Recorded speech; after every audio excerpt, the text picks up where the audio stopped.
El tema de salud planetaria es un tema que queríamos tocar hacía tiempo, porque es un tema que cada vez se va haciendo absolutamente más necesario de conocer y del cual creemos que aún hay bastante desconocimiento incluso dentro de la misma comunidad científica.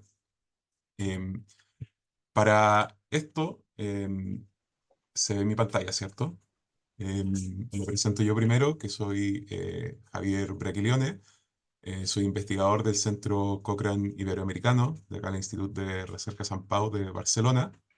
Y hoy en día vamos a tener tres presentaciones. La primera, acerca de introducción a la salud planetaria y el grupo temático de salud planetaria Cochrane, a cargo de María Inti Metzendorf. La segunda, lecciones aprendidas y desafíos metodológicos en la revisión de la evidencia sobre los efectos en salud del polvo del desierto, a cargo de Aureli Tobías. Y la tercera, contribución de los hospitales y servicios clínicos al calentamiento global, una revisión de alcance a cargo de Waldo Merino. Vamos a comenzar con la primera sesión, que es la introducción a salud planetaria y al grupo temático de salud planetaria de Cochrane, que está a cargo de la doctora María Inti Metzendorf. Ella es una científica de información y salud pública que lleva más de 10 años trabajando en el campo de síntesis de evidencia. Actualmente trabaja en la unidad de síntesis de evidencia de Cochrane en Alemania y Reino Unido, con sede en el Instituto de Medicina General de la Facultad de Medicina de la Universidad Heinrich Heine de Düsseldorf, Alemania.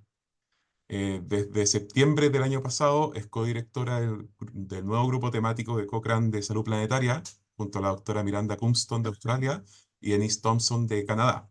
Tiene una amplia experiencia en temas de recuperación de información para síntesis de evidencia, es coautora de más de 50 revisiones Cochrane y el capítulo de búsqueda y selección de estudios del manual Cochrane, y desde 2023 forma parte del Consejo Científico de la Fundación Cochrane Alemania. Además de eso, está pronta a terminar ya su maestría en salud planetaria en la Universidad Oberta de Cataluña, por lo cual es una persona muy idónea, quizás la más idónea que tenemos para hablar de este tema. Así que María Inti, muchas gracias por tu gentileza de estar acá y te doy la palabra. A todo esto, antes de darte la palabra, perdón, las preguntas las pueden hacer por el chat, y después de que María Inti presente vamos a ir con las preguntas dirigidas hacia ella. Muchas gracias, María Inti. Perfecto. Gracias, Javier. Espero que se vea la presentación y que se me escuche y vea bien. Perfecto. Muchas gracias por esta introducción y muy amable por invitarme a hablaros sobre la salud planetaria y sobre el nuevo grupo temático de Cochrane de salud planetaria. Em, Javier ya me presentó, así que voy directo a la cuestión, la salud planetaria. Y hoy os quiero dar una introducción. He traído dos definiciones. La primera que veis arriba a la izquierda es la definición que da la Planetary Health Alliance, que está aquí en inglés, pero la voy a traducir al castellano.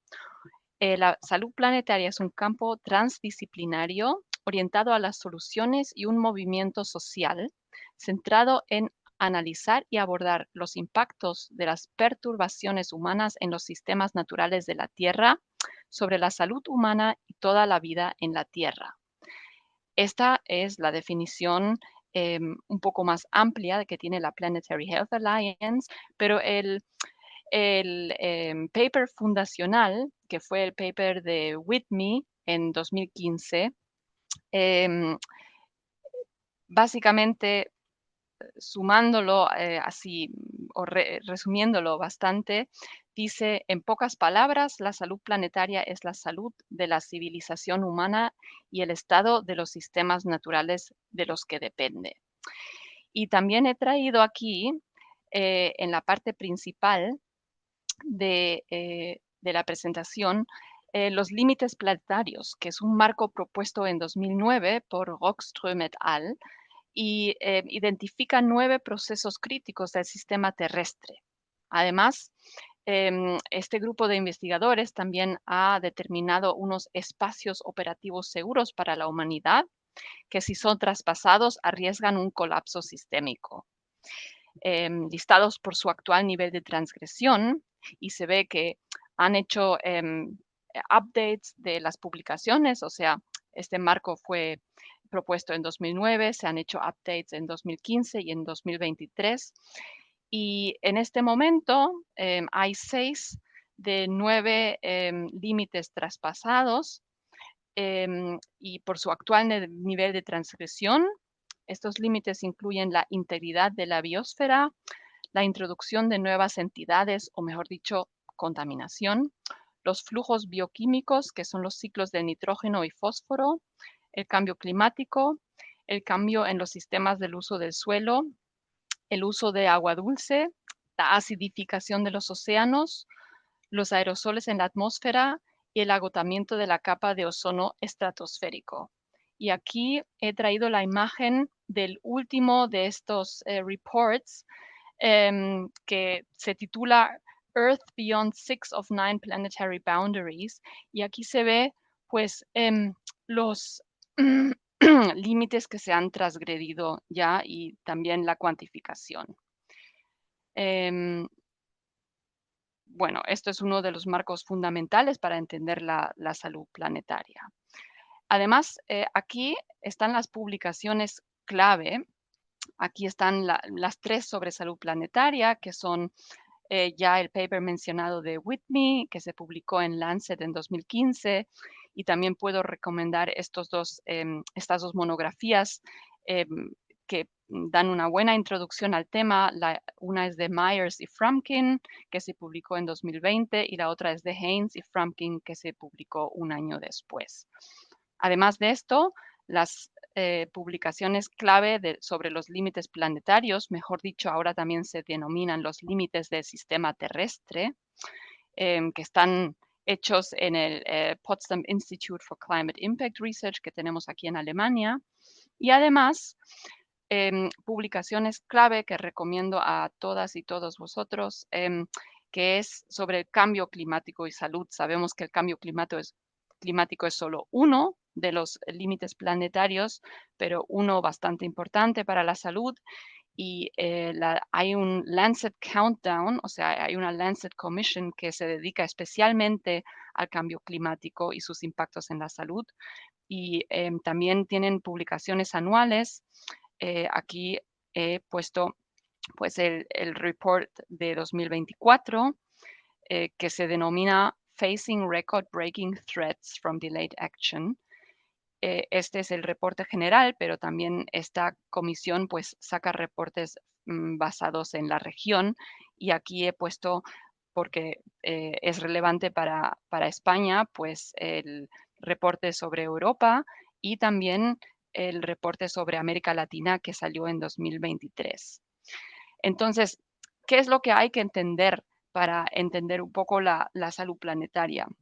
Pues los científicos han propuesto el antropoceno como una época geológica que se manifiesta principalmente por el impacto de las actividades humanas en la geología, en los ecosistemas y en el clima de la Tierra. El término obviamente es una combinación de antropos, que significa humano en griego, y seno, sufijo para épocas geológicas. E implica que la influencia de los seres humanos es tan grande que impacta en los procesos naturales, marcando así un cambio en relación al Holoceno. Este es el término para la época geológica actual, que comenzó hace aproximadamente 11.700 años y cuyas condiciones climáticas estables han permitido el desarrollo de la civilización humana. El antropoceno, en contraste, se caracteriza principalmente por la pérdida masiva de biodiversidad, la contaminación generalizada y el cambio climático, alterando los sistemas de la Tierra y perjudicando el bienestar de los humanos y del mundo más que humano. Aquí he traído un esquema que ilustra los impactos del cambio antropogénico en la salud humana. Está muy claro que las actividades humanas están alterando los sistemas naturales de la Tierra. Son impulsadas por avances tecnológicos, el consumo acelerado y cambios demográficos que intensifican la utilización de los recursos naturales y transforman fundamentalmente los sistemas naturales, como el sistema climático, la contaminación del aire, del agua y el suelo, la biodiversidad, los ciclos biogeoquímicos, los usos del suelo, la cantidad de agua dulce y también los efectos en los océanos. O sea, alterando las condiciones básicas para el bienestar humano. Y detrás de estos cambios están sistemas de valores sociales y estructuras socioeconómicas. Este deterioro medioambiental interactúa de forma compleja en los recursos naturales necesarios para la supervivencia humana. También influye en la exposición a enfermedades infecciosas, sustancias tóxicas, olas de calor, inundaciones, sequías, incendios forestales y tormentas. Para entender cómo estos cambios afectan a la salud humana, es importante utilizar marcos ecosociales que permiten trazar las complejas vías que vinculan las causas de los cambios medioambientales con las consecuencias para la salud. Estos cambios, por ejemplo, influyen en la nutrición, las enfermedades, los desplazamientos y conflictos, la salud mental y los sistemas sanitarios. Después de esta rápida introducción a la salud planetaria, que como veis es un campo muy interdisciplinario, que está relacionado con muchas materias y con muchas áreas científicas, quiero brindar una introducción al grupo temático de Cochrane. Como hemos visto, la salud planetaria es la interconexión entre la civilización humana y los sistemas naturales que la sustentan. Hemos hablado ya un poco de las principales perturbaciones que estamos viendo ya ahora, pero que van a impactarnos más todavía en el futuro, que son el cambio climático, la contaminación, la biodiversidad, o sea, la pérdida de biodiversidad, el uso del suelo, la disponibilidad de agua y los ciclos naturales de nutrientes. Cochrane es uno de los principales productores de síntesis de evidencia y desempeña un papel clave a la hora de abordar estos retos. En su nueva estrategia científica, identifica el cambio climático y la sostenibilidad como una de las 4 prioridades principales.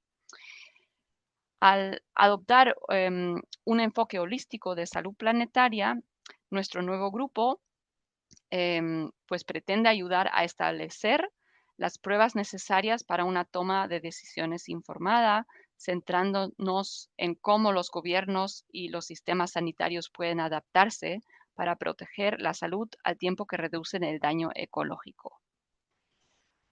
Adoptar una perspectiva holística de la salud planetaria pues nos garantiza la comprensión de cómo interactúan las diversas amenazas ecológicas.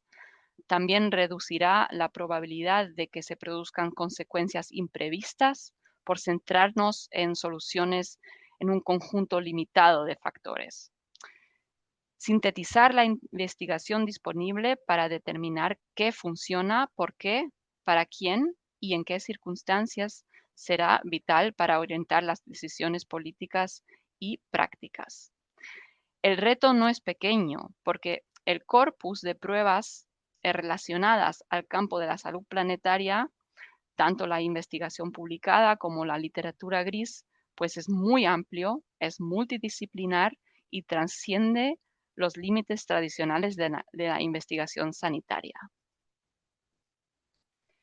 ¿Quién somos nosotras? Pues Javier ya nos mencionó en la introducción.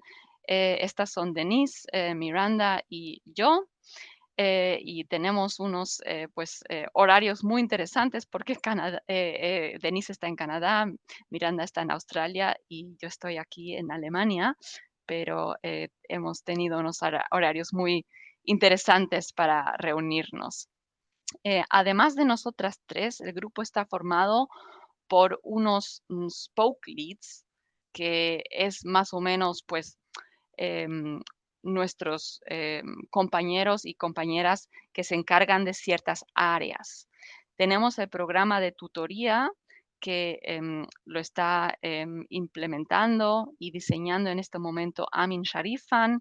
Él es del Irán y ahora trabaja en la Universidad Donau de Krems en Austria. También tenemos como un spoke al grupo GREAT de salud planetaria, que es dirigido por Thomas Piggott, Grigoris Leontiadis y Fiona Miller de Canadá. Tenemos un enfoque en la sostenibilidad sanitaria, que es dirigido por Richard Webster, también en Canadá. Tenemos un enfoque en países de renta baja y media que van a estar más impactados por todos los cambios globales que otros países. Este es dirigido por Tania Patirana en Australia. Tenemos un enfoque también en la medicina tradicional, que es dirigido por Susan Wieland, que algunos de vosotros seguramente ya conocéis. Y tenemos otro spoke de establecimiento de prioridades, que es dirigido por Celine que está basada en la Universidad de Southampton en el Reino Unido. También tenemos una junta consultativa, o sea, un advisory board muy amplio. Los nombres de las personas que nos brindan su conocimiento y su consulta, pues están descritos aquí. Y además somos una red de más de 200 miembros, ya que el grupo fue básicamente elaborado del grupo de cambio climático de Cochrane, que Denise ya había establecido hace 4 años, y nosotras tomamos la oportunidad de em, agrandar un poco el enfoque y proponer a Cochrane un grupo de salud planetaria que fue entonces concebido en septiembre de 2024. Nuestros planes, pues queremos centrar nuestros esfuerzos en sintetizar datos para los responsables de la toma de decisiones sobre estrategias de mitigación o adaptación a los retos de la salud planetaria. Queremos crear métodos innovadores y elevar los estándares de la investigación climática, así como, y esto es también un reto muy importante, mejorar la sostenibilidad de los sistemas sanitarios. Entre los ámbitos de las actividades actuales figuran los métodos y normas. Nuestro objetivo es desarrollar, innovar y perfeccionar las metodologías apropiadas para temas complejos de salud planetaria, garantizando que sean sólidos y cumplan el alto estándar de Cochrane. También nuestro equipo está formado por investigadoras e investigadores con una larga participación en los grupos métodos de Cochrane, y en eso también se ve un poco la experiencia que ya vamos montando en el grupo. Queremos apoyar la producción de revisiones. Trabajamos para identificar prioridades de síntesis y apoyar la producción de revisiones sistemáticas de alta prioridad sobre temas pertinentes para la salud planetaria. También queremos colaborar, obviamente, como es buena tradición en Cochrane. Nuestro programa de tutoría y nuestra amplia red de miembros facilitan la colaboración y el enriquecimiento mutuo y hacen posible, esperemos, la equidad, la diversidad y la inclusión en todos los ámbitos de nuestro trabajo. No solamente tenemos a expertos en nuestro grupo, sino que también tenemos conexiones con instituciones de investigación clave sobre la salud planetaria en todo el mundo, y también uno de las áreas de trabajo que queremos trabajar son la traducción de conocimientos, o sea, comunicar nuestros resultados a la comunidad científica y los responsables de la toma de decisiones, y también explorar oportunidades para proyectos de movilización de conocimientos. Esta es nuestra página web. El link es un poco largo, pero lo voy a pegar en el chat en un momento. A ver, en este momento no me lo deja marcar, me lo deja abrir un momentito. A ver si lo puedo poner en el chat.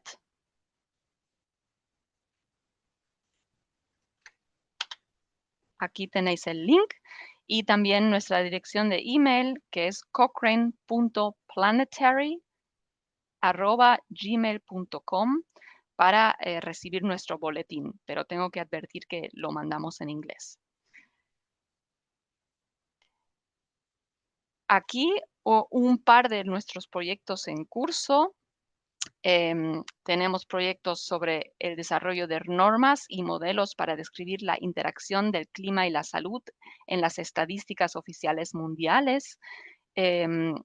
Este proyecto es dirigido por Denise Thompson y Richard Webster y es financiado por la Oficina de Estadísticas Nacionales del Servicio Nacional de Salud del Reino Unido. Estamos haciendo un mapeo de los proyectos existentes para establecer prioridades en materia de salud y cambio climático. Esto es dirigido por Miranda Compton.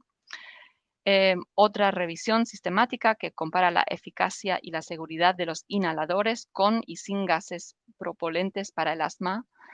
Esta es dirigida por Michelle Loftus y Miranda Compton. Ya he mencionado que estamos estableciendo un programa de tutoría para investigadores jóvenes interesados en la salud planetaria.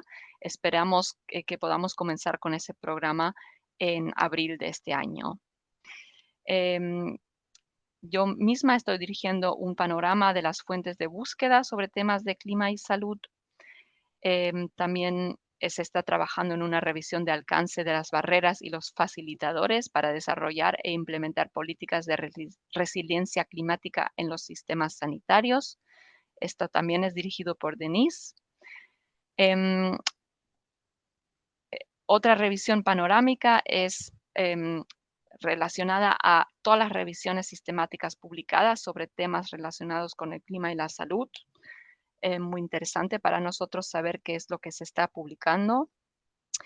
Y una cosa en la que yo estoy involucrada, un trabajo es una revisión de factor pronóstico sobre la exposición al calor como factor pronóstico para el desarrollo y la progresión de la diabetes. Y bueno, también uno de nuestros campos importantes de trabajo que ya he mencionado es el apoyo a la producción de revisiones sistemáticas Cochrane. Nosotras, las codirectoras, somos editoras de la Cochrane Library y también queremos apoyar y apoyamos a los equipos de autores que quieran realizar o que están realizando revisiones sistemáticas sobre temas de salud planetaria. Para terminar de hablar un poco, las aportaciones al desarrollo de métodos desde nuestra perspectiva, pues las revisiones de salud planetaria se caracterizan por la necesidad de estar formadas por equipos interdisciplinarios que incluyan a expertos en salud planetaria, por ejemplo, como la meteorología o la conservación. Es muy importante en estas revisiones ayudar a comprender la magnitud y las pautas de los riesgos medioambientales para la salud a diversas escalas espaciotemporales. Va a ser un reto abordar la cuantificación del riesgo, especialmente las exposiciones en cascada y solapsadas y los resultados interrelacionados. Como en todas las revisiones Cochrane, es importante incluir a las partes interesadas en el equipo autor y nos hemos preguntado si no todas nosotras somos partes interesadas, porque todas vivimos en el planeta Tierra y vamos a estar o estamos ya afectadas de los cambios globales que he mencionado. También es muy importante reforzar la resistencia y la sostenibilidad medioambiental de los sistemas sanitarios. Aquí se tiene que identificar estrategias de adaptación que mejoren los impactos y estrategias de mitigación que reduzcan el impacto medioambiental de los propios sistemas sanitarios. Y también para terminar, pues nos parece muy importante en las revisiones de salud planetaria introducir modelos lógicos, ya que estos desempeñan un papel crucial para elaborar las complejas vías y los vínculos entre el cambio o los cambios medioambientales y los resultados sanitarios específicos. Y este es un ejemplo de un modelo lógico. Mi último slide es sobre las herramientas de riesgo de sesgo para estudios medioambientales relacionados con la salud. Obviamente, la elección de estas herramientas depende del diseño del estudio y de los aspectos específicos de sesgo que se evalúen. Y como el campo de salud planetaria pues abarca muchas preguntas, también abarca diferentes estudios y tipos de estudios, entonces hay diferentes herramientas de riesgo de sesgo que van a ser relevantes para las revisiones sistemáticas de salud planetaria. Y nada más terminar con mi presentación. Muchas gracias y estaré aquí para preguntas. Muchas gracias, María Inti. Muy interesante. Em, Recuerden que pueden hacer preguntas por el chat, de- el botón que dice Q&A abajo. Pero para iniciar un poco las preguntas, María Inti, eh, dos cosas. Primero, eh, ¿qué rol podemos cumplir en esto de salud planetaria que suena tan amplio, tan grande, y de repente uno siente que cuál es el granito de arena que pueda aportar acá en el rol de científico, investigador, sintetizador de evidencia? eh, ¿Cómo podemos participar más allá de informarnos, lógicamente? Bueno, yo diría que lo bueno de los miembros Cochrane es que tenemos un buen conocimiento de la metodología y obviamente la salud planetaria es un campo muy grande, hay que enfocarse en ciertos tópicos y yo pues recomendaría primero ver un poco cuáles son los tópicos más importantes, tal vez también relacionados a los países en los que estáis habitando em, y ver pues cómo con nuestro conocimiento metodológico podemos aportar a establecer revisiones sistemáticas relacionados a los temas más importantes y relevantes para nuestros sistemas sanitarios en una de nuestras geografías.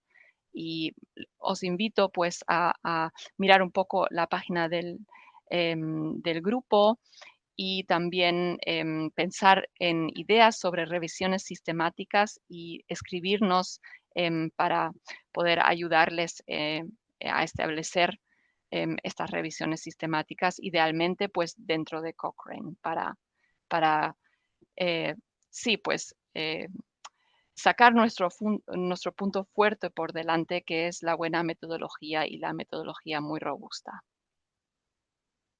Gracias, Mariente. Y una segunda pregunta. Cochrane, lógicamente, es una institución potente en lo que se refiere a a la toma de decisiones a nivel internacional. Y este tema, la salud planetaria, trae también conflictos de interés. Hay temas económicos, hay temas de negacionismo entre medio. ¿Cómo le ha tocado navegar en eso al formar este grupo Cochrane de salud planetaria? ¿Les ha tocado de partida o aún no? ¿Cómo ven ese tema? Aún, por suerte, no nos ha tocado, pero obviamente sabemos que en el mundo de la política es una cuestión muy importante y parece ser que cada vez más relevante con el cambio de política que estamos viendo en algunas partes del mundo. La verdad es que nuestro grupo ha sido acogido muy bien. Sí, muchas personas interesadas. También vemos que nuestros miembros nos están escribiendo y además de felicitarnos, pues decir que ellos quieren también compartir y poner su parte para establecer pues la evidencia necesaria para guiar las tomas de decisiones y seguir estableciendo la evidencia más importante. Después, lo que hagan los políticos es otra cosa, pero por suerte a nosotras todavía nadie nos ha confrontado. Vale, en el chat preguntan si es que hay algún gobierno activamente involucrado en esto del grupo Cochrane de salud planetaria. Em, mm, entiendo que se relaciona la pregunta a la financiación, ¿no? Así la entiendo yo. Pues estamos recibiendo un par de fondos de la Oficina de Estadísticas, como he mencionado, del Reino Unido eh, y de los proyectos que está haciendo Miranda en Australia. También hay financiación, pero no es que ningún gobierno directamente esté financiando al grupo temático. Vale, y por último, porque sé que tienes otros compromisos después, si existe alguna agenda de prioridades o cómo se establecen las prioridades dentro de este grupo Cochrane. Sí, esa es una pregunta muy importante y como he mencionado, es uno de los proyectos que estamos realizando, mapear las iniciativas existentes que ya hayan priorizado los temas. Así que esto esperemos que lo podamos publicar dentro de este año para también guiar un poco a las personas interesadas en qué temas se deberían de centrar. Ya hay algunas y también hay algunas en curso y las estamos identificando y esperamos poder publicarlo pronto. Y Perfecto. si sabéis de una iniciativa, por favor también compartirlo con nosotras, que estamos realmente interesadas en recibir informaciones de todas las partes del mundo, ya que la salud planetaria es una cuestión global y aunque estamos tratando de investigar lo más amplio posiblemente, también sí, dependemos de la comunidad que nos manden las iniciativas que conozcáis sobre priorización, sobre todo en el ámbito local y regional. Gracias.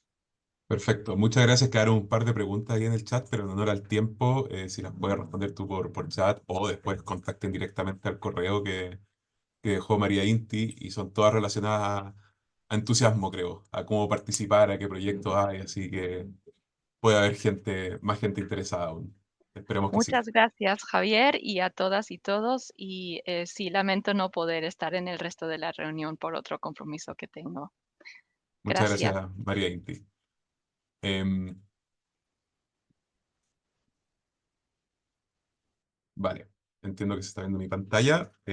Voy a aprovechar de presentar a otro experto en el área, el doctor Aurelio Tobías, que es investigador científico en el Instituto de Diagnóstico Ambiental y Estudios del Agua del Consejo Superior de Investigaciones Científicas en Barcelona. Su actividad investigativa está centrada principalmente en epidemiología ambiental, estudiando los efectos sobre la salud de la exposición a riesgos ambientales, como la contaminación del aire, temperaturas extremas y cambio climático. Él es miembro del grupo asesor técnico de la Organización Mundial de la Salud sobre polvo del desierto y salud, y es precisamente de eso lo que nos viene a hablar hoy. Por tanto, es un tema que vamos a ver con ejemplos un poco más concretos al parecer. Así que, Aurelio, muchas gracias y te dejo la Eh, palabra. vale, muchas gracias, Javier. Voy a ver si puedo compartir la pantalla. A ver. Vale, pantalla 2. Vale. Se ve bien, ¿verdad? La presentación. No se ve como tu pantalla de fondo, o sea, no se ve la presentación a pantalla completa. Espera. Ahora, Ahí sí, ahora se ve a pantalla completa. sí. Vale. Pues bueno, nada, gracias por la invitación para participar en este seminario sobre salud planetaria. Como bien has dicho, mi presentación va a ser un poco más práctica, donde voy a tratar de reflejar cuáles han sido un poco las lecciones y los retos metodológicos que hemos aprendido realizando una revisión sistemática dentro de este ámbito de salud planetaria que nos comisionó la Organización Mundial de la Salud para la actualización de las guías de calidad del aire, que era referente a los efectos en salud de polvo del desierto. Eh, Como ya sabéis, bueno, como supongo que muchos de los participantes ya estarán familiarizados con revisiones sistemáticas, aquí tenemos los pasos básicos de una revisión sistemática que van desde definir la pregunta de investigación en términos de un PECOS. Luego solemos escribir o desarrollar el protocolo, registrándolo en Próspero, publicándolo en algunas de las revistas que actualmente permiten publicar protocolos. Hay que establecer los criterios de inclusión, exclusión, la búsqueda bibliográfica, luego evaluamos el riesgo de sesgo con algunas de las herramientas que han comentado antes. Sintetizamos los datos haciendo algún tipo de metaanálisis. Luego valoramos la certeza de la evidencia aplicando normalmente un tipo de grade. Y luego tratamos de resumir los resultados siguiendo los ítems, ¿no? El checklist de la guía Prisma.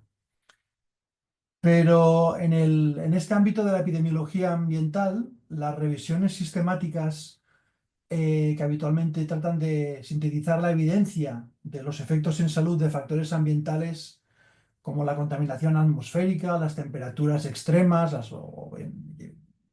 ya sea por calor, olas de calor, por ejemplo, o incluso el cambio climático en términos generales, algunos de estos pasos se omiten muy frecuentemente. Por ejemplo, la mayoría de revisiones sistemáticas no define formalmente cuál es la pregunta de investigación en un formato de PECOS establecido, con el que estamos habituados en los procesos de revisión sistemática. No se evalúa tampoco habitualmente el riesgo de sesgo, a pesar de que existen distintas herramientas, ni se suele valorar la certeza de la evidencia aplicando un grade.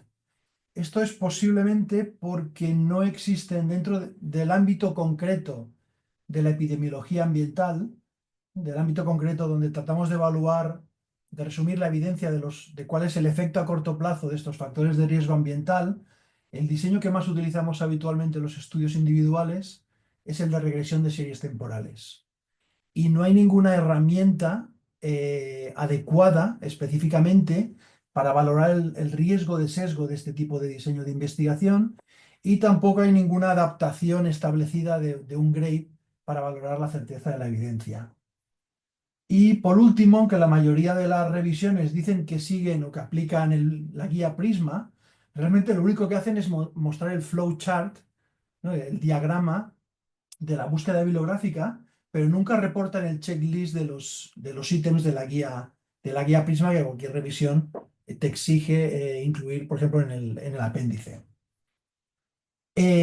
Para actualizar las guías de calidad del aire, me parece que se actualizaron hace ahora ya como 3 o 4 años, la Organización Mundial de la Salud estableció que solo consideraría fiable toda aquella evidencia procedente de revisiones sistemáticas que siguiesen todos los pasos establecidos, tal y como se hace en Cochrane.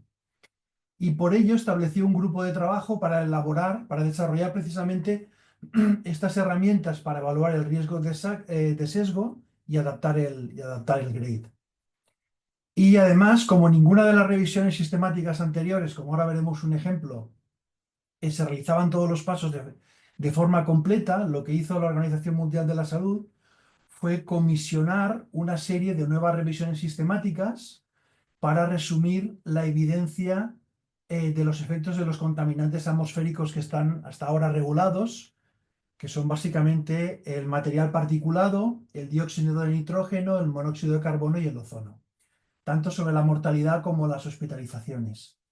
Y dentro de estas revisiones comisionadas se incluyeron algunos contaminantes que todavía no están regulados, como por ejemplo el polvo del desierto.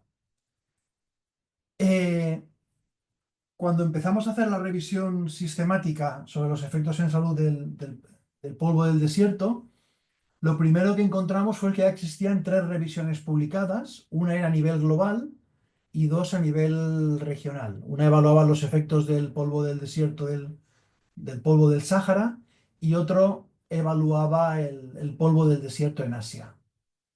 Aunque ninguna, como veis en este gráfico, aunque ninguna de estas revisiones seguía los pasos de una revisión sistemática más allá de la reproducibilidad de la búsqueda bibliográfica. En los últimos años se han ido publicando otras revisiones sistemáticas sobre el mismo tema, y de nuevo, como veis en la extensión de la figura, en ninguna de ellas se formula explícitamente la pregunta de investigación en forma del PECOS, en el cual estamos habituados a formularlas en las revisiones sistemáticas tradicionales, ni se valora la certeza de la evidencia, ni se reporta adecuadamente los resultados siguiendo los ítems de la guía Prisma. En alguna de estas nuevas revisiones sí que se valora el riesgo del sesgo, aunque únicamente en la actualización del año 2020 de Hasisumen para resumir la evidencia del polvo del desierto en Asia, desarrolló una herramienta específica para valorar el riesgo de sesgo en los diseños que mencionaba antes de regresión de series temporales. Posiblemente los dos tipos de revisión de la literatura que se utilizan con mayor frecuencia en el ámbito de la epidemiología ambiental para luego aplicar este concepto, ¿no? Tratar de aplicar toda esta evidencia al concepto de salud planetaria, son las scoping reviews, que básicamente lo que hacen, ¿no? Para mapear la literatura, permitiendo identificar conceptos clave, lagunas de conocimiento, aunque sin llegar a sintetizar ni evaluar los estudios a nivel individual. Y luego, por otro lado, tenemos las revisiones que ahora ¿no?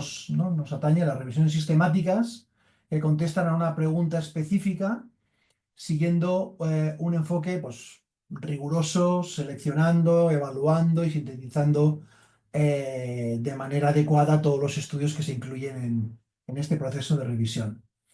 Y en numerosas ocasiones, la información que proporciona una revisión, una scoping review, podría o incluso puede ser de gran utilidad para formular adecuadamente el PECOS, la pregunta de investigación, en una revisión sistemática en este ámbito. Uy, no está aquí. Vale. Bien, pues esta es la pregunta de investigación que nos facilitó la Organización Mundial de la Salud en su momento. Es algo así como, traduciéndolo, es en cualquier población humana, incluidos niños y adultos, que esté expuesta al polvo del desierto, caracterizado por distribución de fuentes, análisis de componentes, tamaño, composición de partículas, datos meteorológicos, trayectorias de retorno o cualquier otro método, tanto a corto como a largo plazo. Queremos evaluar si hay un cambio en el riesgo, en los efectos sobre la salud de este polvo del desierto en comparación con la ausencia de exposición al polvo del desierto con concentraciones más bajas, utilizando todo tipo de estudios publicados en revistas revisadas por pares. O sea, básicamente querían revisar todo. Propusieron o forzaron a utilizar este PECOS, que es mucho más general mucho más general que el que se utilizó en el resto de revisiones sistemáticas, porque el conocimiento que había hasta ese momento sobre los efectos en salud del polvo del desierto era mucho más limitado en comparación al de otros contaminantes, como los que mencionaba antes, ¿no? Los habituales, que están regulados, las partículas, el dióxido de nitrógeno, el monóxido de carbono y el ozono. De hecho, cuando leímos esta pregunta, consideramos que era mucho más adecuada para una scoping review que para una revisión sistemática, aunque no tuvimos la capacidad de forzar la mano para modificarla, y se nos insistió y se volvió a insistir que teníamos que mantenerla con una estructura de revisión sistemática, ya que el resto de revisiones que se habían comisionado también eran sistemáticas. Bien, y aquí fue donde comenzó un poco nuestro viaje por el desierto. En abril del 2018 registramos el protocolo en Próspero, y de hecho un año más tarde completamos el informe con esta revisión que yo incluso le llamaría pseudosistemática, y presentamos los resultados en el Congreso de la Sociedad Internacional de Epidemiología Ambiental, si no recuerdo, me parece que fue en Utrecht, en Holanda. Durante ese tiempo, lo que decidió la Organización Mundial de la Salud era que todas estas revisiones comisionadas se publicarían en un número especial de la revista Environment International. Por lo que nuestro informe no lo leyó nadie, porque nos forzaron a convertir el informe en un artículo. Y evidentemente el artículo fue rechazado porque no se adecuaba a un formato estándar, a un formato habitual de revisión sistemática o revisión sistemática tradicional, al tener una pregunta de investigación, este PECOS tan excesivamente amplio, de quererlo revisar todo por el todo. Y aquí es donde debería acabar ahora la presentación, porque nuestro trabajo ya estaba hecho, presentamos el informe, aunque nadie se lo leyese, y se publicaron las guías de calidad del aire, teniendo en cuenta, parece que hay como una o dos frases, hay un pequeño párrafo donde se mencionan las conclusiones de esta revisión sistemática. Pero aquí fue cuando cometimos el terrible error de que durante la pandemia la Organización Mundial de la Salud lo que formó fue estos grupos de asesoramiento técnico y uno de ellos se estableció para seguir evaluando cuáles eran los efectos del polvo del desierto. Y digo que cometimos un error porque se nos ocurrió, digo, bueno, vamos a reconvertir, vamos a hacer lo que tendríamos que haber hecho originalmente y no nos dejaron, que era a partir de esta pregunta de investigación tan amplia, rediseñar la revisión en términos de lo que tendría que haber sido una scoping review. Hicimos este cambio después de la pandemia, a principios del año 2022, y el artículo, de hecho, la scoping review se publicó en la revista GeoHealth justo en enero ahora era justo hace 2 años, en enero del año 2023, y de hecho unos meses más tarde, a final del año 2023, la asociación, ¿no? La Asociación Geográfica Americana, que es la que gestiona la revista, premió el artículo como el mejor artículo de revisión publicado en la revista en el año 2023. Bien, y aquí es donde nuestros errores continuaban, dándonos más trabajos a nosotros mismos, porque entonces ahora dijimos, bueno, con lo que hemos aprendido con esta revisión, con esta scoping review, lo que podríamos hacer sería mejorar la pregunta original que nos dio la Organización Mundial de la Salud y establecer en un PECOS más restringido y que de hecho se adecuase más, se pareciese más a los PECOS de las revisiones sistemáticas, de las otras revisiones sistemáticas que habían sido comisionadas para valorar, ¿no? para resumir la evidencia de los efectos en salud de los contaminantes urbanos más habituales. Con lo cual, con la información que obtuvimos de esta revisión, formulamos este PECOS, ¿no? La población, pues básicamente la población humana, que haya estado expuesta únicamente a corto plazo, porque en el Scoping Review no encontramos ningún estudio que evaluase efectos a largo plazo del polvo del desierto frente a no estar expuesto a polvo del desierto o tener una exposición a niveles más bajos.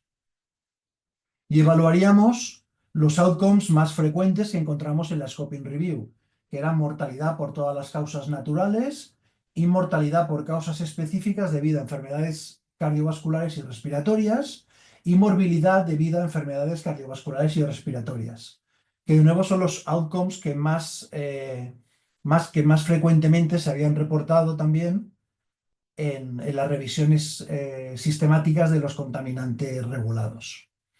Y como diseño, como tipo de estudios, como solo hay evidencia a corto plazo, nos quedaremos únicamente con los estudios ecológicos de series temporales o con una variación de los estudios temporales que son los estudios de casos cruzados. Bien, entonces aquí ahora empezó otro proceso totalmente nuevo, ya que en abril del 2023 redefinimos el PECOS que habéis visto e hicimos los amendments, los cambios en el protocolo que habíamos registrado en Próspero.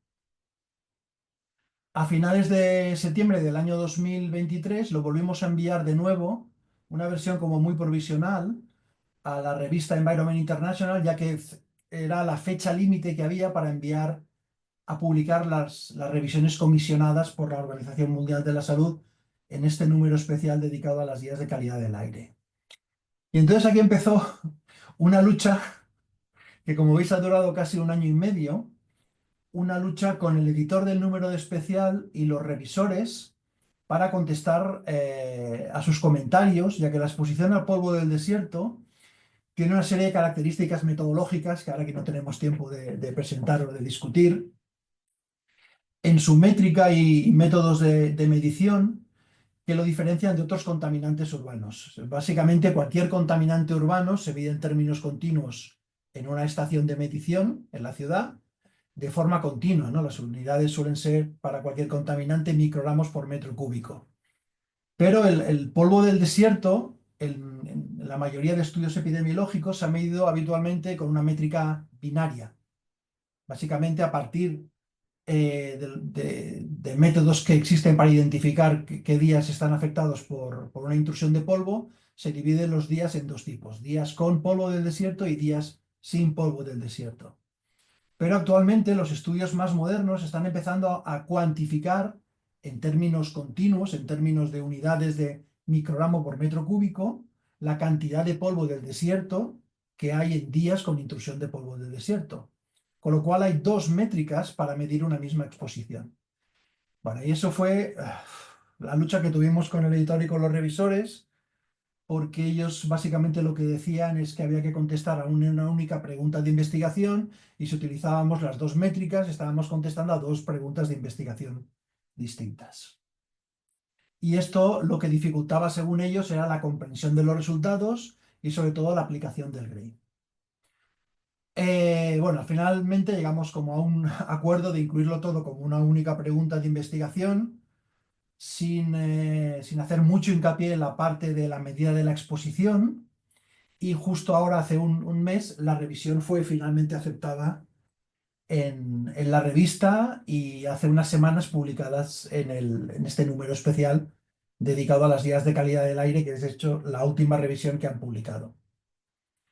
Pues si alguien está interesado un poco en los resultados, no solo en todo este proceso, los días afectados por una intrusión de polvo del desierto, que sepáis que el riesgo de mortalidad por causas naturales aumenta en 1,1% en comparación con los días normales, días en los que no hay intrusión de polvo del desierto.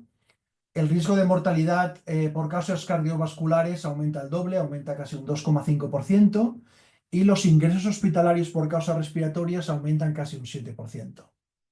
La calidad de la evidencia de la revisión para cada combinación de la exposición resultado se evaluó como moderada, porque esta es otra lucha que tuvimos con el editor y con algunos de los revisores. Es que cuando normalmente se aplica un grade en cualquier revisión sistemática para comparar tratamientos, se parte de un nivel alto cuando se utiliza el diseño de máxima calidad, que es el ensayo clínico con asignación aleatoria. Pero en nuestro ámbito de investigación, el único diseño que tenemos es un diseño ecológico, un diseño agregado en base poblacional a través del tiempo, que es este que os comentaba, el de series, el diseño de regresión de series temporales. Y se parte siempre como el mejor diseño, pero no con una calidad alta, sino con una calidad moderada. Y luego la adaptación del grade que hizo la Organización Mundial de la Salud, en lugar de permitirte un aumento y o sea, subir un punto o bajar un punto, te permitía llegar a subir 2 puntos, por si había que alcanzar el nivel alto, o incluso bajar 2 puntos. Pero bueno, la principal limitación que tenía la revisión es que al ser la mayoría de artículos utilizando esta métrica binaria, no permitía establecer unos umbrales específicos de calidad del aire para polvo del desierto.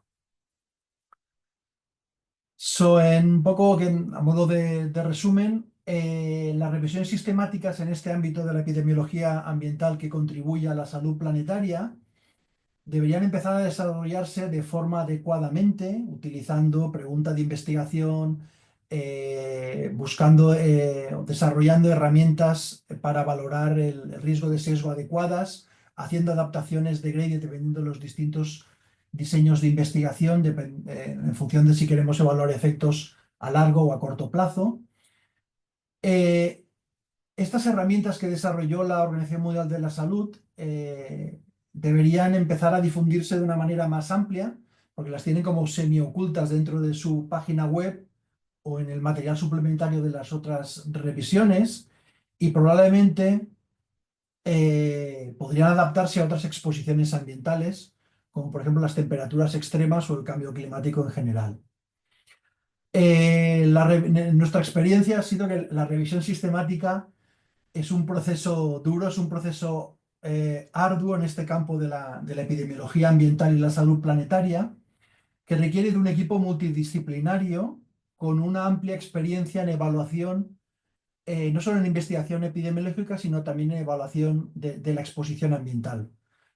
El problema que tenían todas las revisiones previas, que no habían completado todos los pasos para evaluar los efectos del polvo del desierto, es que a excepción de la de Hashisume, el resto habían sido lideradas por científicos de exposición, que no tenían, de hecho algunos no sabían ni lo que era una revisión sistemática dentro del ámbito Cochrane. Para ellos una revisión sistemática es básicamente una revisión de la literatura. Y como os mencionaba antes, dice que aplican el prisma porque simplemente hacen una estrategia de búsqueda que es reproducible. Por nuestro lado, desde el punto de vista epidemiológico, lo que requerimos también del conocimiento de estos investigadores de exposición para entender, como en el caso del polvo del desierto, cuál es todo el mecanismo que hay dentro de la medida de la exposición que puede llegar a medirse con dos métricas distintas, aunque se evalúe desde el punto de vista clínico un mismo efecto en la salud.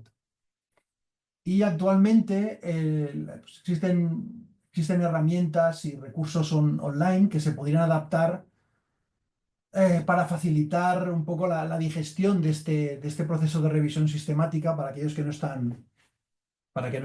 están familiarizados o se enfrentan por primera vez a un proceso de revisión sistemática. Por ejemplo, hace poco estuve atendiendo un seminario que era que te explicaban las herramientas que habían utilizando inteligencia artificial para hacer una revisión sistemática en 2 semanas. Y de hecho han desarrollado este programa que pongo aquí como ejemplo, que es 2 Week Systematic Review. Y yo un poco era todo esto lo que quería comentaros acerca de nuestra experiencia en este proceso de revisión que luego sirvió para actualizar las guías de calidad del aire de la Organización Mundial de la Salud. Bueno, gracias por vuestra atención y si tenéis preguntas, me parece que mejor al final, Javier. Sí, muchas gracias, Aurelio. Sí, mejor al final porque son dos temas bastante aplicados, cada uno desde su perspectiva, pero mejor creo que las dejamos para el final. Personalmente no puedo hacer más que agradecerte y recomendar que lean esa revisión, porque aparte que los resultados desde un punto de vista de salud planetaria y ambiental son impresionantes, eh, aparte de eso, metodológicamente también tiene bastantes curiosidades que a mí por lo menos, para mí leerlas fueron bastante refrescantes. Sacan un poco de lo habitual. Así que felicitaciones por el trabajo. Javier. Em, a continuación, vamos a pasar al tercer expositor, que es el doctor Waldo Merino. Eh, Él es anestesiólogo, es subespecialista en anestesia cardiovascular, tiene una maestría en administración y negocio y en epidemiología clínica. Es miembro del Centro de Excelencia, Capacitación, Investigación y Gestión para la Salud Basada en Evidencia de la Universidad de la Frontera en Chile, en alianza con LatinClen, y es centro colaborador de la red Cochrane también. Actualmente está cursando el doctorado en Metodología de Investigación Biomédica y Salud Pública en la Universidad Autónoma de Barcelona, en donde está haciendo su tesis doctoral en sustentabilidad de prestaciones médico-quirúrgicas en nivel terciario de atención hospitalaria. Y hoy día nos va a hablar de la contribución de los hospitales y servicios clínicos al calentamiento global. Así que, Waldo, te dejo para que compartas pantalla y te doy la palabra. Muchas gracias.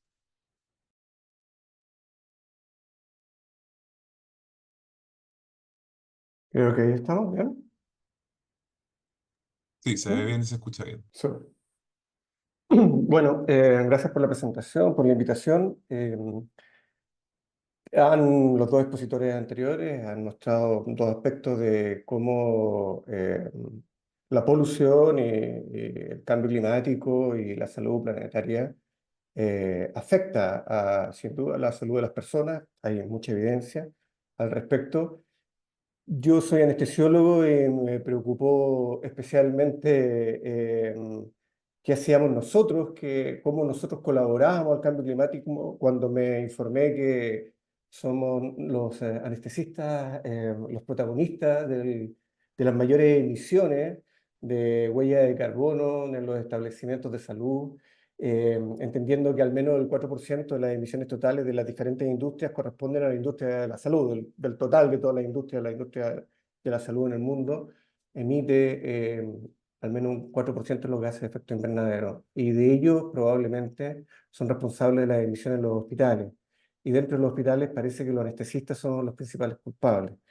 Me interesé en el tema el que nosotros como profesionales de la salud deseamos sanar personas, cuidarlas, pero parece que en nuestro empeño de hacerlo generamos daño de manera simultánea.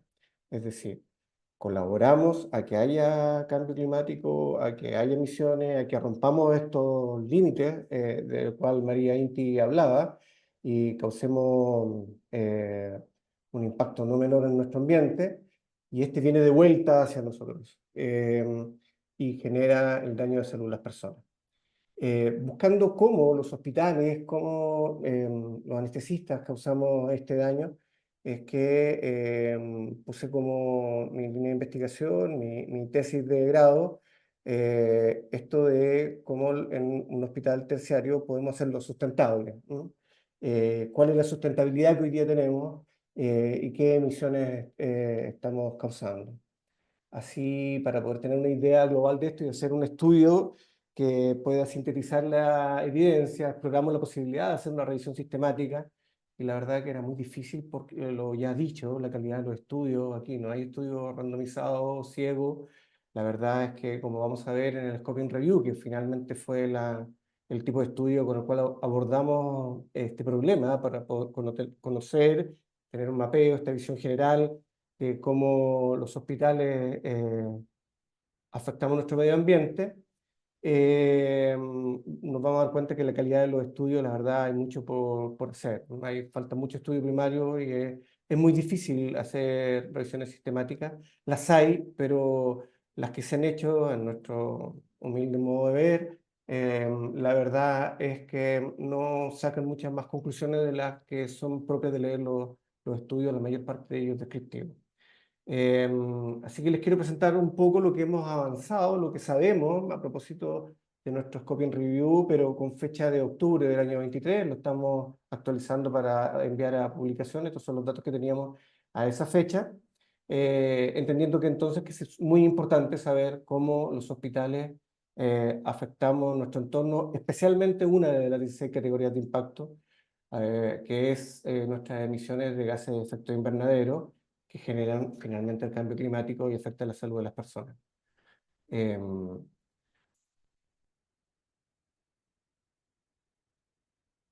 Los estudios que pudimos encontrar en la fecha son alrededor de 111 estudios, la mayoría de ellos destaca que se realizan en países del primer mundo, los países que estamos en desarrollo. La verdad que nuestra contribución es bastante menor. Los estudios desde el año 2010 en adelante van en progreso. El 2022 alcanzaron un pico de 25 y el 2023 se estaban empinando. La verdad que lo que llevamos ahora recolectado el 2024 no lo tenemos todavía bien descrito, pero superaría con creces el año 2022 y 2023. Los estudios van en aumento. Y no es de extrañar que la mayor parte de estos estudios sean estudios de origen en los hospitales de distintas unidades o servicios, y anestesiología destaca. También estudios son frecuentes de encontrar aquellos que evalúan dispositivos o recursos, o la utilización de recursos. Algunos estudios se refieren a los hospitales en términos generales, y otros también a servicios en particular, como oftalmología, cirugía, el seguimiento del paciente en el tratamiento de alguna enfermedad, y también el manejo de los residuos, ¿no? Pero claramente sigue siendo la anestesia y el uso de dispositivos y de los recursos en un hospital los que mandatan la investigación, o son los estudios que en mayor número se efectúan. Como ya les adelanté, la mayor parte de los estudios son descriptivos. Hay pocos estudios prospectivos en nuestra revisión de estos estudios.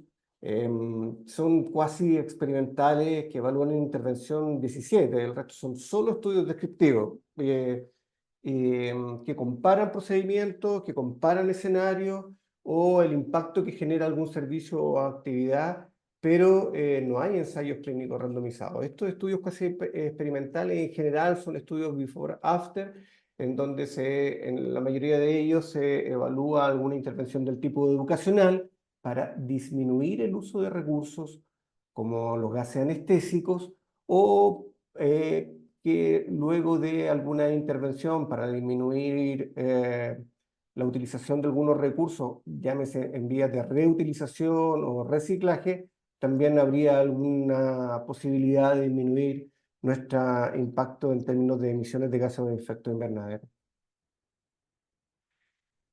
En nuestros 111 estudios que llevábamos a la fecha, logramos también detallar o describir de una manera particular cada una de estas áreas que nos parecían que eran las más relevantes, que fueron las de mayor interés, que estaban incluidas en los estudios, y de los cuales sigue siendo la anestesia el más importante. Al menos 7 estudios solo describían el impacto de los halogenados en la huella de carbono, y solo 2 de estos estudios comparaban una técnica versus otra para finalmente sugerir una técnica como la que eventualmente pudiera generar menos emisiones. La mayor parte de ellas pretendían intervenciones que pretendían reducir el uso de los halogenados.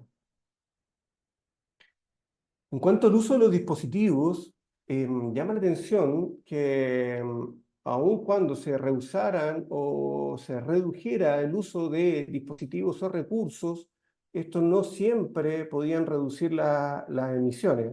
Eventualmente el hecho de reutilizar pudiera aumentar las emisiones. Esto es un aspecto bien interesante, dado que pareciera que estas 3 R no siempre son beneficiosas en nuestro ámbito. Y encontramos al menos 5 estudios al respecto que cuestionan si el reutilizar y reducir necesariamente reduce nuestras emisiones. Nos parece también que era destacado los estudios que hacían diferencia entre las distintas técnicas quirúrgicas para una misma cirugía, entre ellas la histerectomía, que se podría hacer en términos de una cirugía robótica, laparoscópica, una cirugía de histerectomía abierta, y claramente cada una de ellas tenía emisiones muy distintas unas de otras, y es un aspecto que quizás debiéramos considerar a la hora de decidir qué técnica quirúrgica pudiera ser ambientalmente de menor impacto, obteniendo los mismos resultados de efectividad clínica que todos buscamos. Otros estudios describían distintas cirugías sin mucha más explicación o análisis más exhaustivo que aquel. De hecho, la pobreza de los estudios que encontramos considera algunos aspectos de todo el ciclo de cómo se manejan productos o dispositivos, tanto procedimientos como actividades clínicas en los hospitales. Y por ello es que esperábamos nosotros que la mayor parte de los estudios pudieran dar cuenta de los desechos, de la disposición, del ciclo de eliminación de los desechos, qué pasa con la esterilización de algunos dispositivos o recursos para insumos quirúrgicos, el consumo de energía, que en general es el que estaba más presente, ya que es uno de los factores más importantes, la matriz energética de las emisiones de gases de efecto invernadero. Estaba presente en la mayor parte de los estudios, pero no en todos, y tampoco la incineración, lavandería ni la calefacción, que son aspectos que se ha considerado relevantes en cuanto al consumo de recursos, consumo de energía, y que tendería a ser puntos clave en las emisiones de los hospitales, y sin embargo, como ustedes pueden ver en esta tabla, más bien hay muy poco artículo que señale estos aspectos en cada uno de ellos.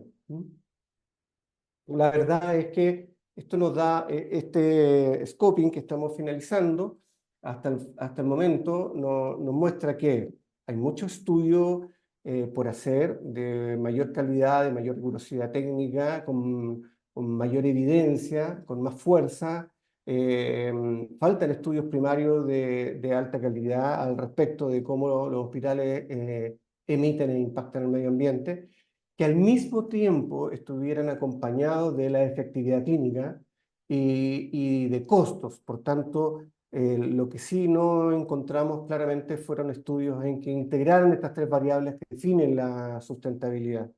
No hallamos estudios de sustentabilidad que nos digan que a determinada efectividad clínica hay determinadas emisiones para determinada intervención y que tengan estos costos, y que al mismo tiempo estas emisiones tienen un impacto en la salud de las personas determinadas por los DALIs que estos producen.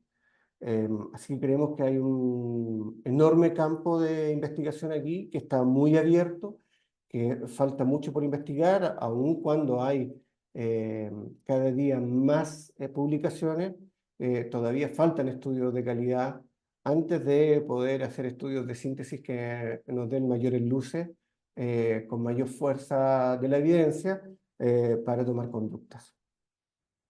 Eso quería presentarles. Muchas gracias. Muchas gracias, Waldo, por la presentación. Recuerden que pueden hacer preguntas por la caja de Q&A que está en la parte de abajo de su sesión Zoom. Las vamos a ir respondiendo a medida que las vayan haciendo. Por ahora quiero comenzar un poco la discusión final con nuestros dos ponentes, con Aurelio y con Waldo. Partiendo un poco por Waldo, vamos a partir del final. Em, yo creo que tú tienes un perfil bastante curioso profesional, porque eres su especialista clínico, anestesiólogo, y te estás haciendo estas preguntas que son preguntas bastante macros, bastante de impacto global. Em, y quería hacerte una pregunta más allá del scoping propiamente tal, que lógicamente hay un desafío metodológico en que hay investigación escasa y la poca que hay aparentemente no es de alta calidad, pero ¿hay conciencia dentro del ámbito más clínico respecto a estos temas? ¿Es algo que se está hablando o es algo en lo que estamos educando a los especialistas, estos temas de salud ambiental o de salud planetaria? Bueno, la verdad es que yo soy bastante motivo de burla, ¿eh? Cuando hago estas presentaciones en nuestras redes, envían fotos de la Greta con mi rostro, ¿ah? De Greta Thunberg.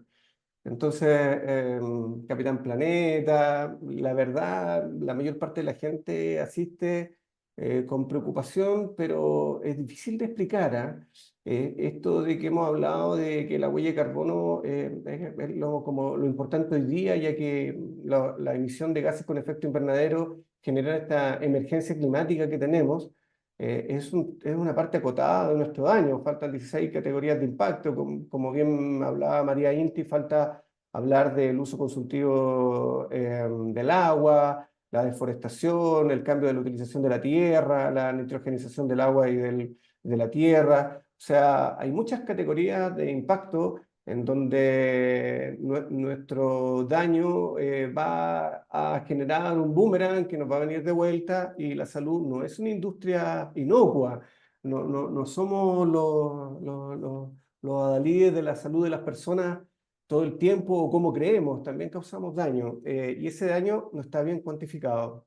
Sabemos hasta ahora que es un 4% del total de las emisiones, es una estimación bien global, no en particular, y cuando nosotros tomamos decisiones clínicas, no pensamos en el daño que estamos causando. Para mí como anestesista, tú decías, bueno, el clínico, qué raro, para mí como anestesista, es difícil de entender de que si nosotros emitimos 1 tonelada de CO2 y que eso tiene un factor de potencial de calentamiento global a los años que sea, 20, a 100 años, como se estimaba antes, hoy día quizás no nos interesa 20 años, nos interesa ahora, a 5 años, a 10 años, qué potencial de calentamiento global se multiplica por 3000 cuando usamos algunos gases halogénados. Es difícil de explicar porque es muy abstracto y en la vida diaria es difícil de que la gente entienda cómo impacta a cada una de sus personas, si es que no tiene, en mi caso, más náuseas o vómitos postoperatorios. Eso es lo que le interesa a un anestesista, que no tenga dolor, pero que nuestras emisiones sean menos y que eso signifique que en el planeta va a haber algunos DALI evitados, por muchos que fuesen. Eso es una cosa muy abstracta, es muy difícil de explicar. Ahora, si no sabemos qué cosas nosotros hacemos que son efectivas, cuánto daño causan y qué costo tiene. Yo creo que ese es un nuevo paradigma que debiera ir apareciendo, porque si no lo sabemos no vamos a dejar de dañar a nuestro medio ambiente, no sabemos bien a qué costo, no sabemos cuál es la mejor decisión. Em, Qué curioso eso que comentabas del Capitán Planeta, de las burlas, porque en verdad, y como dices, si no hay una consecuencia inmediata, es difícil racionalizarlo muchas veces. Em, para ambos, porque lógicamente un tema que tienen en común es que ambos han hecho síntesis de evidencia en campos complejos, metodológicamente complejos. Em, y no puedo dejar de pensar de que muchas veces a nivel corporativo o empresarial se exige que hayan informes de sostenibilidad como práctica habitual y no sé si en salud tenemos esa práctica tan habitualmente. Y si es que la tenemos, si es que está en algunos lugares, no sé si es fácilmente accesible, si está algo publicado, si lo voy a encontrar en Medline o en Embase. Em, ¿Cómo creen? Y la pregunta va un poco al tema eh, de las fuentes de información. ¿Dónde está la información de esto? ¿Está realmente toda fácilmente accesible? ¿Hay algún lugar donde podamos encontrar información de salud ambiental o de impacto de los sistemas sanitarios? ¿Cuál fue su experiencia haciendo esta síntesis de evidencia? Te contesto yo ahora primero. En términos de estudios epidemiológicos, hay muchísima evidencia publicada, sobre todo en términos de efectos a corto plazo, utilizando este diseño de series temporales. De hecho, hace ya como 3 o 4 años, yo colaboro en una red colaborativa de investigación en epidemiología ambiental que recoge de forma voluntaria datos diarios de mortalidad, temperatura y niveles de contaminación atmosférica en distintas ciudades del mundo. En la actualidad hemos recogido ya datos para más de 1.000 ciudades en cerca de 50 países. Y el artículo que publicamos sobre los efectos de la contaminación por partículas, ¿no? PM2,5 y PM10 a corto plazo, parece que fue en New England Journal of Medicine. Parece que había no sé si era una carta al editor o era una editorial, era la propia editorial, que, que el título era ¿Realmente se necesitan más estudios de este tipo? También hay una gran masa de estudios de cohortes que evalúan actualmente los efectos a largo plazo. Pero esto es solo como la punta de la pirámide. Este es como el outcome más restrictivo en el cual tenemos un acceso más sencillo a la información, que son los datos diarios de mortalidad o los ingresos diarios en las hospitalizaciones diarias. Pero debajo de esta punta de la pirámide, ¿no? Esto es ¿no? Como el iceberg que chocó con el Titanic, solo vieron la punta. Está toda la masa de hielo, que son las causas mucho más específicas, todos los síntomas con los que seguro que Waldo está más familiarizado, todo el coste sanitario que llevan estas hospitalizaciones por causas específicas, toda la dispensa de medicación que viene asociada. Y a mí me sucede igual que con Waldo. Cuando empiezas a hablar de estos temas en según qué ámbitos, te tachan. A mí yo tengo amigos que yo igual, el loco del cambio climático. Pero es que el cambio climático lo estamos experimentando ya. Yo siempre hablo desde la parte de la epidemiología ambiental, que es una fracción de la salud planetaria. De hecho, el cambio climático afecta prácticamente a todo. En términos yo te digo, de estudios epidemiológicos, la evidencia está más que clara y toda esta fuente la puedes encontrar De hecho, ya hay overviews, hay revisiones de revisiones sobre efectos principalmente de temperaturas extremas y de los principales contaminantes atmosféricos. Oye, a mí me gustaría contestar un poco de donde yo estoy parado. No puedo hablar en términos epidemiológicos, más bien en términos de un clínico que aquí Luis Felipe pregunta si se han desarrollado proyectos. Yo no conozco que se hayan desarrollado como clínico proyectos en un hospital para integrar información obtenida y se tomen decisiones, así que como clínico no tengo información. No sé si Aureli tiene alguna diferente, porque ahí es distinto la información que hay, la calidad de estos datos de contaminación del aire y la salud, los golpes de calor y la salud, hay mucha información, eso sí, sin duda. Y después, ¿cómo resulta el acceso a la información para investigar en hospitales clínicos o Eso. similares? La mayor parte de los estudios son retrospectivos, van a las bases de datos de los insumos recuperados y se toman mediciones de energía, de consumo de energía, y todo esto se transforma en base a algunos software que hacen esta utilización en términos de energía, emisiones, recursos, emisiones, y así se va investigando cómo los hospitales y los servicios clínicos generan este tipo de emisiones. Insisto, el calentamiento global, que va de la mano obviamente de los gases de efecto invernadero, de la huella de carbono, es una de las 16 o más categorías de impacto dependiendo del tipo de análisis que uno haga. ¿Cómo contribuyen los movimientos sociales y las comunidades afectadas a la producción de síntesis en zonas de sacrificio? Uy, qué compleja pregunta. Yo lo único que puedo decir es que soy un médico anestesiólogo y por tanto creo que el deber de un médico anestesiólogo es cuidar a sus pacientes. En este caso estamos preocupados quizás de ir un poquito más allá y creemos que generamos conocimiento, esperamos generar conocimiento para que los movimientos sociales y los políticos tomen decisiones. Eh, em, esa es nuestra humilde intención, si es que nuestra Mm. información y nuestra investigación tiene algún resultado relevante.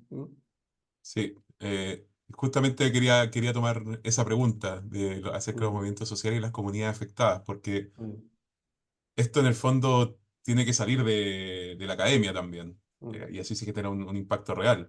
Aurelio, tú que hiciste esta síntesis con un objetivo específico, que era informar decisiones de un organismo internacional importante, ¿cómo ves esta perspectiva de los movimientos sociales y las comunidades afectadas? ¿Hay realmente, primero, movimientos sociales activos? Y si son así, ¿qué rol están cumpliendo?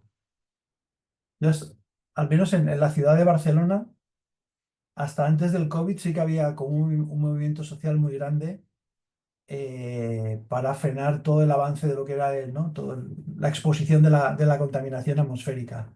Y de hecho fue, como Waldo comentaba antes, también con el auge ¿no? del movimiento este de Greta Thunberg, que ahora no sé si es porque yo estoy un poco más desconectado de las redes o tengo un poco la impresión que ha disminuido un poco. Siguen habiendo movimientos sociales y sigue habiendo como una concienciación cada vez más clara social sobre el efecto del cambio climático en general, que desde el punto de vista que yo estudio, pues básicamente se refleja en las temperaturas extremas en verano y en la contaminación atmosférica. Pero lo que sucede esto es algo que comento siempre, hay como dos, que Waldo también me parece que también lo había comentado, hay como dos escalas temporales hay como dos mundos paralelos.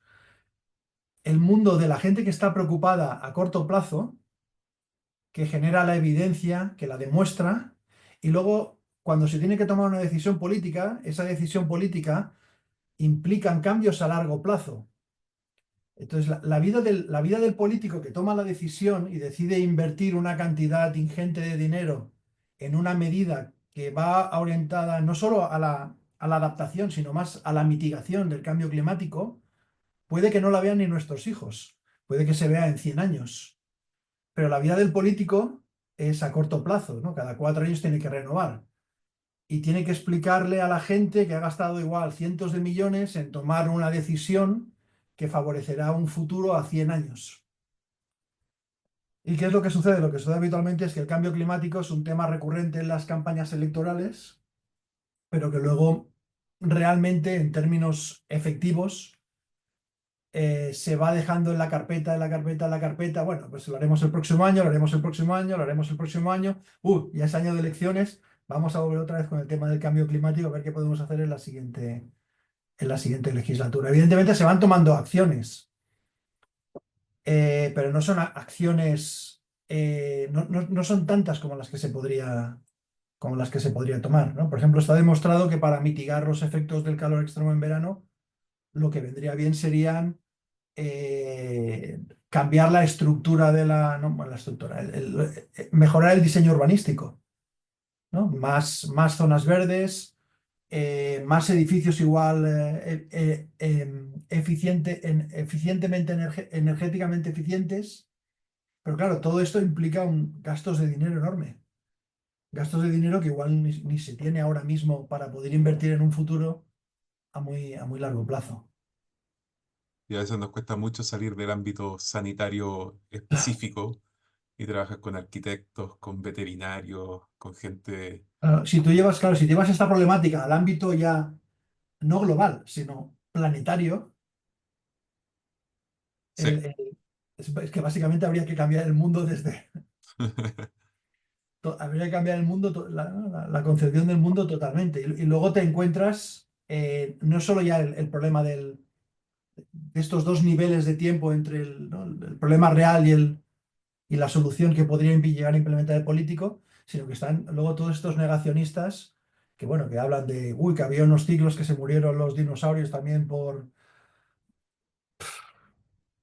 la extinción, porque hay unos ciclos que son mileniales, bueno, que no tienen ¿no? ningún fundamento que podamos constatar. Sí.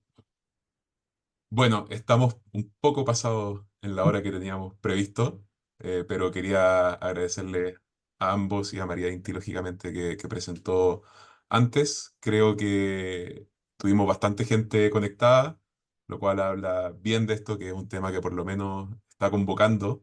Y para los asistentes también, acá tuvimos 3 personas muy expertas en esta área. eh, por lo cual pueden también ser referentes en caso que dentro de la misma red necesitemos saber más de estos temas. María Inti, lógicamente, dejó algunos contactos específicos, pero siempre recordemos que somos una red bastante activa y, lógicamente, oportunidades de colaboración siempre pueden haber. Muchas gracias, Waldo. Muchas gracias, Aurelio, por su experticia y por su generosidad. Y estaremos convocando para la próxima sesión de la Red Cochrane Iberoamericana a través de la página web y del boletín habitual. Muchas gracias y dejamos hasta acá esta sesión.